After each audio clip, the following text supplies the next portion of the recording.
Catherine Dumas pour le groupe Les Républicains.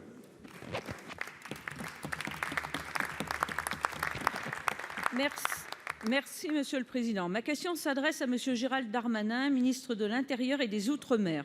Monsieur le ministre, ce matin, vous avez ordonné l'évacuation du campement du Crac, situé dans le square Forceval à Paris, le prolongement de la colline du Crac, cette colline de l'enfer.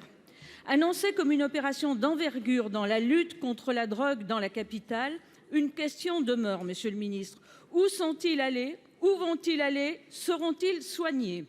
Les opérations de ces dernières années ont montré que les consommateurs et leurs dealers changeaient d'endroit rapidement, souvent d'ailleurs peu de temps avant le passage des forces de l'ordre. Cette situation reste un drame humain considérable pour ces centaines de personnes qui se droguent sous nos yeux. À ceci s'ajoutent des scènes d'une violence inouïe qui se déroulent tous les jours dans la capitale, comme par exemple l'agression d'un bébé, de policiers, d'un pharmacien, d'une opticienne, d'une femme poussée sur les rails du métro, et sans oublier tout dernièrement l'agression extrêmement violente d'un homme de 92 ans roué de coups par une toxicomane. À Paris, c'est une évidence, le plan Crac est un échec. Le problème n'est pas traité, juste déplacé du 19e au 18e arrondissement ou inversement. Alors, Monsieur le ministre, que comptez-vous faire pour éradiquer définitivement le trafic et la consommation du crack à Paris? Pour vous répondre, la parole est au ministre de l'Intérieur. Monsieur le ministre. Merci Monsieur le Président, Mesdames et Messieurs les sénateurs, Madame la sénatrice. En effet, ce matin tôt, à peu près 1 millier de policiers étaient dans le 19e arrondissement de Paris pour procéder à la destruction, après réquisition des services de la ville de Paris, on pourrait appeler ça une ville, je mets des guillemets, parallèle, celle de la colline du Crac, comme vous l'avez évoqué, notamment du square de Forceval, mais également pour pouvoir interpeller les personnes qui passent leur nuit là. Vous savez qu'ils sont à peu près 200 la nuit et à peu près entre 600 et 700 le jour. Tout dépend évidemment d'un certain nombre d'aléas, puisque nous avons compté jusqu'à 17 points de deal du Crac. Et je voudrais dire que cette année, depuis le 1er janvier, il y a eu 772 affaires faites par la police parisienne, et dont 584 personnes interpellées, ce qui montre à chacune et à chacun le travail qui était déjà fait auparavant.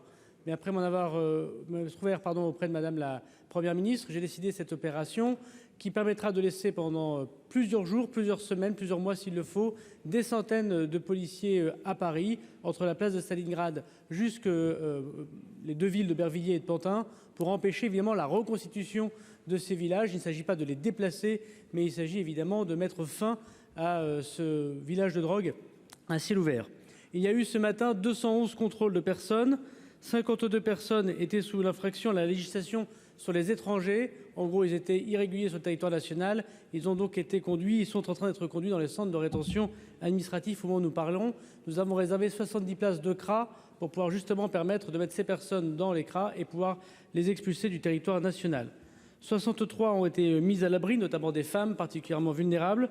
39 interpellations, dont 17 fiches de recherche, monsieur le garde des Sceaux, 6 infractions à la législation sur les stupéfiants, 11 personnes qui avaient des armes et un pistolet automatique d'ailleurs a été retrouvé ce matin très tôt. 5 hospitalisations d'office.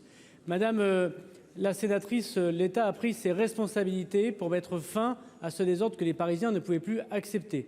Il faut désormais qu'en lien avec, bien sûr, la santé, les collectivités locales, vous le savez bien, prennent aussi leurs responsabilités. C'est le sens des appels que nous avons eus avec Madame la maire de Paris, que j'ai prévenu hier. C'est le sens du travail que Madame la Première ministre et moi-même appelons avec mon collègue de la Santé, partenarial avec la région Île-de-France, avec la ville de Paris, pour que l'ordre soit maintenu, bien évidemment, mais que le suivi sanitaire soit particulièrement maintenu également. Madame Dumas.